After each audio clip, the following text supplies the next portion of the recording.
What's up, guys? Justin here with TheSketchUpEssentials.com, back with another subdivision modeling tutorial for you. So a couple weeks ago we started a series on subdivision modeling, which is basically a kind of modeling where you create shapes and then you subdivide them in order to make them look smoother. So a lot of people that create like really detailed car models or other things like that, they do it by roughing out the shape using subdivision modeling. And so in today's video I wanted to talk you through the concept of quads and why they're going to be important for this workflow. So let's go ahead and just jump into it. Alright, so I will note when you do this, when you do subdivision modeling, you're going to need an extension in order to do this. This functionality is not built into SketchUp as part of the native functions, and so there are two extensions that allow you to do that. There's Subd from TomTom, or there's ARTISAN from MindSight Studios. So either one of those is going to allow you to subdivide these faces, but if you want to do this kind of modeling, you're probably going to want one of those. In addition, this video is going to use the extension QUADFACE tools from TomTom. That is a free extension, so Subd and ARTISAN are paid extensions. QUADFACE tools is a free extension, and I will link to all of those in the notes down below. But basically, what these tools do is they are designed to help you work with quad shapes. And so a quad shape is basically a shape with four sides. And so for a lot of this tutorial, we're going to have our hidden geometry turned on. So this is an option they added in SketchUp Pro 2020 where you can turn on hidden geometry without showing objects that are hidden. We're going to go ahead and leave this on just so you can see what the topology or the lines and edges inside of this model look like. And so at its basest functionality, you always want to try to model with quads when you're doing subdivision modeling. And the reason for that is because quads act in a very predictable kind of way. And so what I have here is I have a grid of cubes that I've created, and then I also have a grid that was created with Sandbox tools. And so Sandbox tools is the built-in grid creation tool. Notice that while it does, if your hidden geometry is turned off, it does look like this is made up of quads. It's actually made up of tris. So if you look at this, these are actually split across the corner. And the reason for that is because when you use the Sandbox tool, Smooth tool, so if I go into Sandbox and I have to turn this up, these are in here as tris so that the face can adjust based on where we smooth them. So it's in there like that for a reason, but they're not necessarily built for subdivision modeling. And now I'm going to show you why. So what we're going to do is we're going to click on this object and let's go ahead and let's use Subd's subdivision tool. So if we click on subdivision, what you're going to notice is that this goes in here and it basically divides every one of these faces into more faces. So it's basically split all of them in half. And what you can tell about this is you can tell that this is acting in a very predictable, repeating fashion. So what that means is you're getting the same division over and over again inside of this object. And so even if we were to increase the number of subdivisions, you can see how everything stays uniform. So what that means is that when your shape gets divided, it's smooth. However, let's go ahead and let's do the same thing with the Sandbox tools item. So let's say that we were to toggle subdivision on. Notice that what you're getting in here is you're not getting this nice grid of you're not getting the nice grid that you got over here. Instead, you're getting a whole bunch of like diagonal edges that are running from this point to this point, and they're splitting this face. And if we were to subdivide this more, notice how you don't get a uniform subdivision in here. What you get instead is a bunch of triangles. And so what that translates to is if we were to turn these off for a second, and I'm going to use VERTEX tools. It's a paid tool that allows you to adjust the vertices, but I just want to show you what this does. So if I was to use VERTEX tools over here, let's go over here and let's use the Smooth tool on this one to do the same thing. And then we'll go ahead and subdivide these. So I'm going to subdivide this one over here and this one over here. Well, what you're going to notice about this is topology that gets created in here is much messier on the right hand side. Like, notice how this kind of maintains that grid and it's nice and smooth. Well, over here this starts getting a lot messier, and we'll look at this a little bit more with some other shapes. But what that means is that your shapes start getting really weird, and also you can have some other issues with like mapping materials and stuff like that as well. But just note that because this has 4 sides, so because the faces in here all had 4 sides, they were quads, you get a much better topology result. So now let's take a look at these 2 objects right here. And just as an example, let's say that we were to subdivide this shape. Notice how, again, what we get is we get a result that's not really uniform, right? So this isn't split up exactly the same way across this whole face. So any kind of results you get from subdividing a shape like this get really weird because it's not made up of quads. So you'd get it even worse over here. And we'll talk about this a little bit more with like a cylinder edge in a second.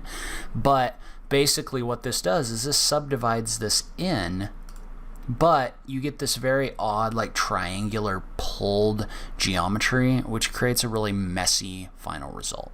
So we'll talk about some ways to get around that in a second. But now what I want to do is go into more of an example realm. So I'm going to unsubdivide these because I don't need all this geometry slowing my model down. Notice that sub D, by the way, has a memory to it, meaning you can turn this on and off. So you can subdivide things. Then if you wanted to, you could go back and you could adjust this like this. So you could adjust this using QUADFACE or using VERTEX tools and then subdivide this. And notice that you can turn that on and off, meaning you can make adjustments and then subdivide things later. So it's not a destructive modeling tool. Instead, it's a tool you can use, go back and make adjustments to your more simple mesh and then turn it back on. But now let's take a look at these objects right here, because I want to point out why quads are going to be important. So let's say that we have this cylinder with a hole through the middle of it, right? Just a single cylinder. I just extruded it up. I think it has 8 sides. Then I offset this in and extruded this through my shape. Well, now let's subdivide this. This is why quads are important, because here at the top you can see how what you start getting is you get this weird crumpled look. That's because this is coming in here and this is subdividing all of these faces, but it doesn't know what to do with them. So you can see how what this is doing when it does this is you're getting these weird edges between the different vertex points inside of your model. It's trying to figure out how to subdivide all of the vertices in here and the edges in order to make a subdivided shape. And I'm going to go ahead and undo this because I don't want to keep that nasty geometry in here, but you can see how that's a little bit problematic. However, if you were to come in here and you were to split this face up like this, so notice what I've done is I've drawn a line from this point to this point all the way around. And so what that's done is that's split this up into 4-sided shapes all the way around the top. So now this is in here as a quad. So all of these faces are in here as quads. All of these faces are in here as quads. So while over here, if we were to subdivide this, we get this really nasty look. If we were to subdivide this over here, you can see how you get a very uniform shape around the outside. And the reason you're getting the uniform shape around the outside is because we had modeled those top pieces with quads. So notice how when I unsubdivide this, I don't have all of the crazy geometry in here because this knows, because these are quads, how to subdivide it. And so one thing I want to point out about this, though, is the problem with this is, let's say you wanted this to have a thickness, right? Or let's say you wanted this to have more of a rounded edge along the top. So if you wanted this to have a more rounded edge along the top, this isn't necessarily ideal because these are all getting subdivided in to a point. So it's basically bringing these in when it subdivides this face. And so that creates very messy geometry. However, there's a couple different options for things you could do about that. So the first is there's a tool in here for creasing edges. And so if you crease edges, so we'll go ahead and select the edges all the way around the outside here. If you crease this, that's going to affect how harsh the subdivision is. So let's say that I was to come in here and drag this up. You can see how I could crease these to a value of something like 0.5. So I'll type in 0.5 and hit the enter key.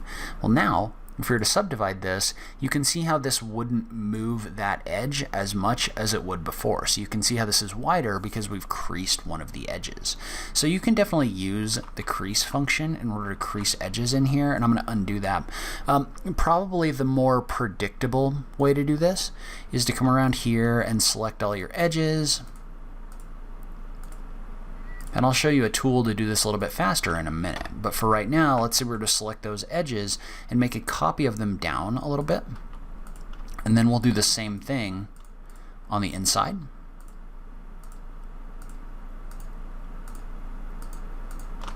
So we'll use the Move tool in copy mode to copy this down. Well, now, if we were to subdivide this like this, you can see how what we've done is we've added an extra edge in here. So now you're not getting this trying to subdivide this point all the way down to the geometry down here. Instead, what you've done is you've added edge geometry in here. So now this is subdividing with the point down below, but then that's also subdividing between this point and this point. So what we've done is we've basically forced it to remain further outside by adding these additional edge loops. So that's what that's called, is an edge loop. It's basically a piece of geometry that runs all the way around the outside of this object. And so one thing that was a little bit annoying about that is I had to come in here and I had to select each one of these individually. And so this is where the extension QUADFACE tools from TomTom comes in.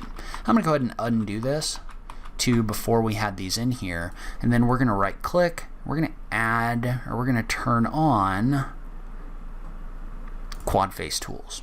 So QUADFACE Tools is a free toolset from TomTom designed to help you modeling with quads inside of SketchUp. So it adds a bunch of functions that you find in some other programs like Blender and Maya, and programs that are more designed for like artistic style modeling rather than the architectural modeling that we do a lot of with SketchUp. And what those tools do is those tools allow you to interact with quads in a different way. So, for example, if you remember before, what we had to do is we had to select all these edges and copy them down. Well, what you can do instead is there's a tool over here called Insert Loops. And so what Insert Loops does is it allows you to select an edge, like this, and then click, and that's going to insert an edge loop that runs all the way around this shape. And notice this only works with quads. So because this shape is made up of all quad geometry, this knows to come in here and add this shape. And so I'm going to go ahead and I'm going to move this up. So I'm just going to use the Move tool to move this up to right here. And then I can do the same thing on the inside, where I can add a loop. And then that loop stays selected. Well, we're just going to move it up to right here. So notice how adding those edge loops is a lot easier using QUADFACE tools. And then if we were to subdivide this like this, we'd get the same result that we got before. And then if you wanted to do more with this, so let's say for example you wanted the inside of this to be subdivided, you could insert a loop along the top as well. So you can see how by adding more of that geometry, I can affect my result. And one thing to notice about this is notice that because we're working with quads, when this splits this face up, it splits it up in a way that it has more quads in here. So it stays uniform. So now when we split this, what we've done is we've basically added more detail in here while still working inside of the quad infrastructure. And so this tool also has a number of great selection tools built in. And so let's jump over to some of our other examples over here. So what this tool has is over here you've got the option to insert loops, which can be really helpful. And there's also a function in here to remove loops. So let's talk about that real quick. So if we click on this, you can see how this can insert that loop really quickly. It can also remove that loop really quickly because it can use math to figure out where that loop is. So if you wanted to pull these back out, you can do that as well. And so in addition, this also has tools built in here to help you with selection of different objects. So for example, there's options in here to select rings as well as options in here to select edge loops. And so let's take a look at the rings first. So right now, if I was to click on this and I was to select a ring, what that would do is that would go around and that would find all of these similar edges in a ring around the outside of this object. So we could do the same thing here. So we could select them both, and then use this to select the rings both on the inside and the outside. So you can see how you can use that in order to find shapes all the way around the outside of an object. And again, it can find these because the outside of this is made up of quads. Over here, We could also use this to select loops. And so a loop, we've already talked about a little bit, but that's basically a piece of geometry that runs all the way around the outside of an object. Well, because this sphere is mostly made up of quads, so this wouldn't work around the top, but it works everywhere else. Because this ring is mostly made up of quads, we can select this edge, then click on the button for Select Loop, and that's going to find the loop all the way around the outside of this sphere. So you can use this to quickly select edges and loops that run all the way around quad-shaped objects. And so notice that you could take this and you could like scale these out or in. So once you have this selected in here, you can really do whatever you want with it. I don't know. You can. So you can also remove loops around the outside. So even for a shape like this one, which I created by using the Follow Me tool, you could use this to select loops and then remove them. So you can see how that pulled this all the way out of here. And notice that at the top you don't get the same result. The reason you don't get the same result at the top is because at the top these are all tris, not quads. So this kind of stops working around the top. So that's why this works fine going around the outside of our sphere like this, but it stops and it doesn't pick up everything if we select this running the other way, because that runs into a non-quad geometry. And so this tool is really great for adding a bunch of detail. So for example, let's say I was to select this edge, we could come in here and add an edge loop. And you're going to use a lot of extensions when you're doing this, just because you're getting into some more advanced modeling functionality. So for example, I could insert some edge loops in here. And I think that's good. And then I could select 2 of these and then use the loop select to select the other faces. And then I could use an extension like joint push pull. So if we were to open that up, you can see how you could use joint push pull to push pull this face in, just like this. And so this allows us to quickly model out shapes like this box. And then from here, I'm going to go ahead and offset this in a little bit. We'll go ahead and push pull it down. But now if we were to take this shape and subdivide it, we'd still get some weird results, right? So if we were to click on this, we were to subdivide this shape, you can see how it works, but it gets really odd. And the reason for that is because, again, the top shape right here isn't broken up into quads. So we could add this geometry in order to break this up into quads, and then subdivide it, and then you get a uniform shape, but you still have the problem of not having that detail around those different edges. Well, a quick way to do something with this is you could go in here and let's select some edges. So maybe all of these edges, and then we could use QUADFACE tools to select the loops they're associated with, and then we could crease them using the crease tool. So notice how I can crease all of these at once. And then if we were to subdivide this shape, notice how you get a much better result. And it's weird at the bottom because I pulled this down too much, but let's focus on the top right here. Notice how we were able to quickly adjust that shape just by selecting all of those edges using QUADFACE tools. So this can make working with quads really easy. And eventually what happens is you can start creating shapes like this one. So for example, we'll take this shape, select the whole thing and make it a group, and then we'll subdivide it. And so once you get an idea of the way this works, you can start creating shapes like this one where you can make this really easily, and then you can subdivide it in order to get a much smoother shape. So all I did for this one, for example, is I just used the circle tool to create a 6-sided circle, and then I just used the push-pull tool and the scale tool in order to add my faces. So notice how these are all in here as quads.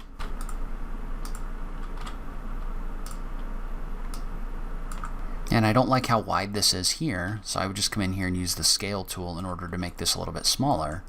We'll delete out our top face. Notice how everything in here is as a quad, except maybe the base. So you might need to split the face up. We're not going to worry about that for right now. But I could take this whole thing, make it a group, and I could subdivide it to create a really smooth shape. And notice how the more I subdivide it, the more geometry I create, but the smoother the shape is. So that's where I'm going to end this video. We'll continue this series and maybe look at some more specific examples of shapes we can create with subdivision modeling, but I wanted to give you kind of an overview of the way that quads work and the way that you can use them inside of SketchUp.